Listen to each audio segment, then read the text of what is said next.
And top story, U.S. President Donald Trump says he would know next week whether his summit with North Korean leader Kim Jong-un would take place on June 12th in Singapore as scheduled. Now, this, some say, has cast further doubt on plans for the unprecedented meeting. Now, there are reports of U.S. White House aides preparing to travel to Singapore this weekend for a crucial meeting with North Korean officials to discuss the agenda and logistics for the summit.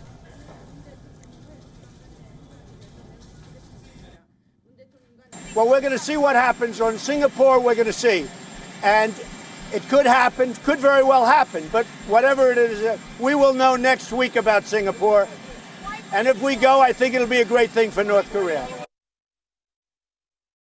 As it turns out, Kim is now testing the U.S. president's patience by indicating reluctance over the meeting. U.S. Secretary of State Mike Pompeo has said the United States is prepared to walk away from negotiations with North Korea if upcoming talks on its nuclear weapons program head in the wrong direction. It is my view that we have made zero concessions to Chairman Kim to date, and we have no intention of doing so.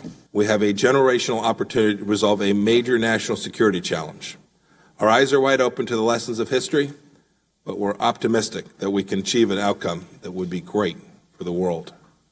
Our posture will not change until we see credible steps taken towards the complete, verifiable, and irreversible denuclearization of the Korean Peninsula.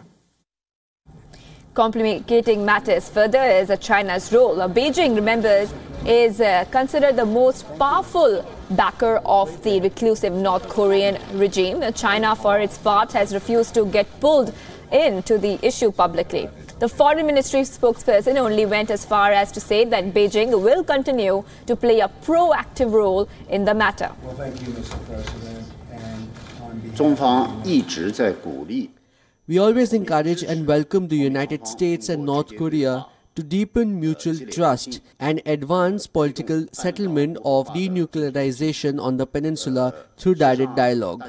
Actually, as you may have noted, the two countries are still preparing for the summit. We hope the two sides will seize the opportunity, enhance their dialogue, meet each other halfway, eliminate disturbance, and strive for a smooth summit. And meanwhile, the Washington Post is reporting that the North Korean leader is skittish ahead of his meeting with Trump. Now, in an exclusive report, the Post says that the White House suspected a delay in the meeting last week itself, when a North Korean delegation failed to show up for a scheduled meeting with U.S. officials in Singapore. The Post quotes sources as saying that Kim Jong-un is concerned about a military coup while he's away in Singapore, that being so far from home. Now, could create a situation leading his unseating. Now, Kim is also said to have indicated worries about the venue during his meeting with U.S. Secretary of State Mike Pompeo last month. The Post says that while Pompeo discussed the roadmap for the peninsula's denuclearization, the North Korean leader kept questioning him about details like refueling his plane and how many bodyguards he could bring with him to Singapore. The report says Singapore this weekend to try and settle logistical details for the Kim-Trump summit.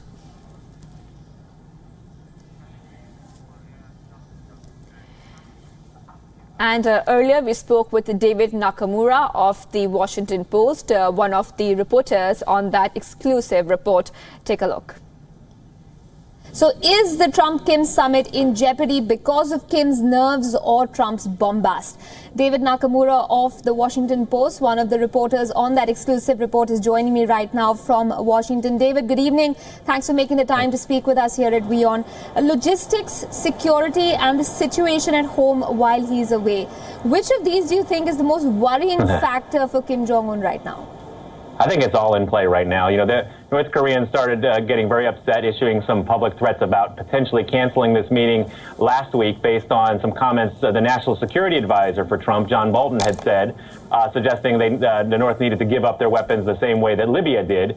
And then North Korea believes that Libya's downfall for their dictator Muammar Gaddafi in 2011 was directly tied to their giving up their nuclear weapons. So that was the first red flag. But the second, as you said, was this missed meeting in Singapore between lower-level aides that was supposed to deal with logistics. And now they're trying round 2 of that this coming weekend. So I think we're in a really big week right now. I think Kim is a little bit nervous, stepping this far out on the world stage. He has a lot at risk as well. It's not just Donald Trump that...